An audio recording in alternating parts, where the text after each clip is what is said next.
किसी नगर में एक धनी व्यापारी रहता था। दूर दूर तक उसका व्यापार फैला हुआ था। नगर के सभी लोग उस व्यापारी का सम्मान करते थे। इतना सब कुछ संपन्न होने के बाद भी वह व्यापारी बहुत दुखी था, क्योंकि उसका कोई पुत्र नहीं था, जिस कारण अपने मृत्यु के पश्चात व्यापार के उत्तराधिकारी की चिंता उसे हमेशा सताती रहती थी। पुत्र प्राप्ति की इच्छा से व्यापारी प्रत्येक सोमवार भगवान शिव की व्रत पूजा किया करता था और शाम के समय शिव मंदिर में जाकर शिवजी के सामने घी का दीपक जलाया करता था। उसकी भक्ति देखकर मां पार्वती प्रसन्न हो गई और भगवान शिव से उस व्यापारी की मनोकामना पूर्ण करने का निवेदन किया।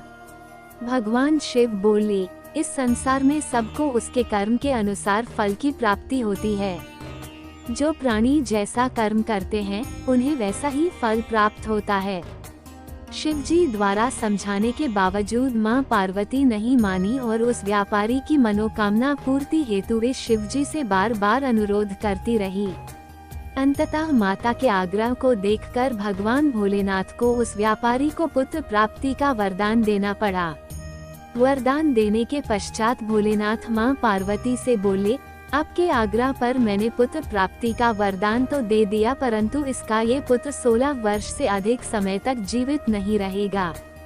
उसी रात भगवान शिव उस व्यापारी के स्वप्न में आए और उसे पुत्र प्राप्ति का वरदान दिया और उसके पुत्र के 16 वर्ष तक जीवित रहने की भी बात बताई। भगवान के वरदान से व्यापारी को खुशी तो हुई, लेकिन पुत्र की अल्पायु की चिंता ने उस खुशी को नष्ट कर दिया।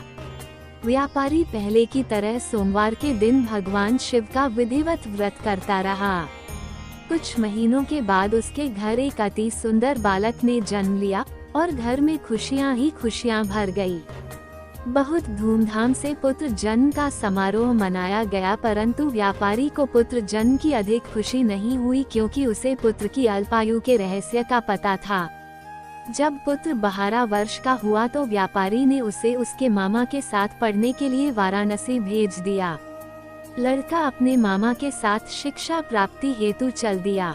रास्ते में जहाँ भी मामा भांजे विश्राम हेतु रुकते, वहीं यज्ञ करते और ब्राह्मणों को भोजन कराते। लंबी यात्रा के बाद मामा भांजे एक नगर में पहुँचे। उस दिन नगर के राजा की कन्या का विवाह था, जिस कारण पूरे नगर को सजाया गया था। निश्चित समय पर बारात आ गई, लेकिन वर का पिता अपने बेटे के एक आंख से काने होने के कारण बहुत चिंतित था। उसे भय था कि इस बात का पता चलने पर कहीं राजा विवाह से इनकार न कर दे, इससे उसकी बदनामी भी होगी। जब वर के पिता ने व्यापारी के पुत्र को देखा तो उसके मस्तिष्क में एक विचार आया। उसने सोचा, क्यों न इस लड़के को दूल्हा बनाकर राजकुमारी से विवाह करा दूं। विवाह के बाद इसको धन देकर विदा कर दूंगा और राजकुमारी को अपने नगर ले जाऊंगा। वर के पिता ने लड़के के मामा से इस संबंध में बात की। मामा ने धन मिलने के लालच में वर के पिता की बात स्वीकार कर ली। लड़के को दूल्हे का वस्त्र पहनाकर राजकुमारी से विवाह कर दिया गया। राजा ने बहुत सारा धन देकर राजकुमारी को विदा किया। शादी के बाद लड़का जब राजकुमारी से साथ लौट रहा था तो वह सच नहीं छिपा सका और उसने राजकुमारी के ओढ़नी पर लिख दिया, राजकुमारी, तुम्हारा विवाह मेरे साथ हुआ था। मैं तो वाराणसी पढ़ने के लिए जा रहा हूँ और अब तुम्हें जिस नवयुवक की पत्नी बनना पड़ेगा वह कान्हा है।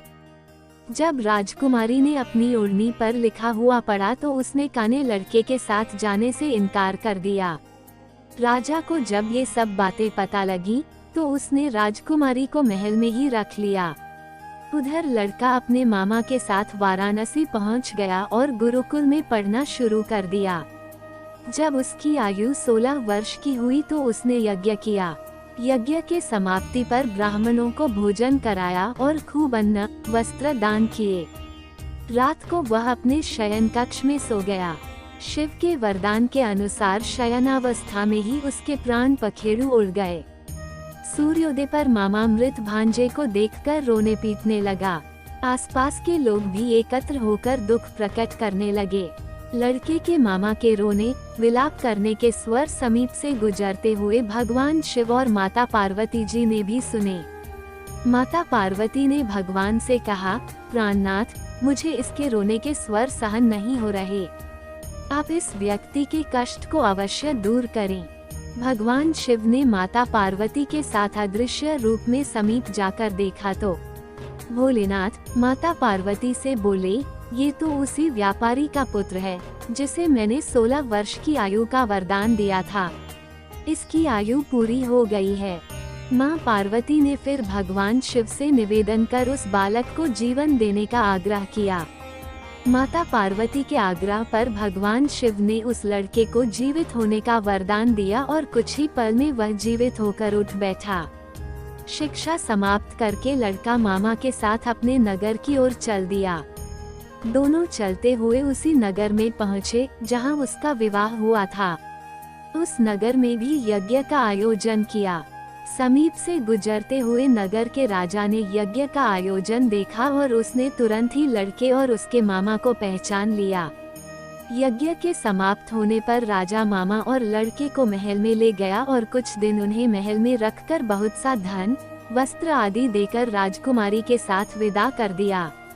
इधर भूखे प्यासे रहकर व्यापारी और उसकी पत्नी बेटे की प्रतीक्षा कर रहे थे। उन्होंने प्रतिज्ञा कर रखी थी कि यदि उन्हें अपने बेटे की मृत्यु का समाचार मिला तो दोनों अपने प्राण त्याग देंगे, परंतु जैसे ही उसने बेटे के जीवित वापस लौटने का समाचार सुना तो वह बहुत प्रसन्न हुआ। वह अपनी पत्नी और मित्रों के साथ नगर के द्वार पर पहुंचा। अपने बेटे के विवाह का समाचार सुनकर पुत्रवधू राजकुमारी को देखकर उसकी खुशी का ठिकाना न रहा। उसी रात भगवान शिव ने व्यापारी के स्वप्न में आकर कहा, हे श्रेष्ठी, मैंने तेरे सोमवार के व्रत करने और व्रत कथा सुनने से प्रसन्न होकर तेरे पुत्र को लंबी आयु प्रदान की है। पुत्र की लंबी आयु जानकर व्यापारी बहुत प्रसन्न हुआ। शिव भक्त होने तथा सोमवार का व्रत करने से व्यापारी की सभी मनोकामनाएं पूर्ण हुई। इसी प्रकार जो भक्त सोमवार का विधिवत व्रत करते हैं और व्रत कथा सुनते हैं उनकी सभी इच्छाएं पूरी होती हैं।